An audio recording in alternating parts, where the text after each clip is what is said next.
بسم اللہ الرحمن الرحیم صلی اللہ علیہ وآلہ وسلم۔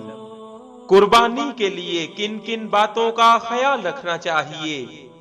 قربانی کے لیے سب سے پہلے تو اپنے دل میں تقوی پیدا کرنے کی ضرورت ہے، اور اپنے آپ کو دکھلاوے سے بچا کر رکھنا بھی ضروری ہے۔ اس کے بعد قربانی کے جانور کے چناؤ کی بات آتی ہے۔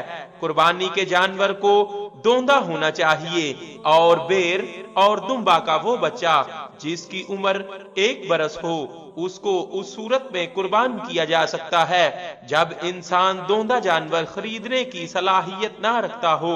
گائے اور اونٹ کی قربانی میں 7 حصے ہوتے ہیں۔ قربانی کے جانور کو ظاہری عیوب سے پاک ہونا چاہیے۔ قربانی کے جانور کے خصی اور غیر خصی ہونے سے قربانی میں کوئی فرق نہیں پڑتا، اور قربانی کے جانور کے خصی ہونے سے قربانی عیب دار نہیں سمجھی جاتی۔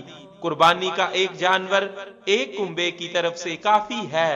رسول اللہ صلی اللہ علیہ وآلہ وسلم کا فرمان ہے کہ ایام تشریق تمام کے تمام دن قربانی کے دن ہیں۔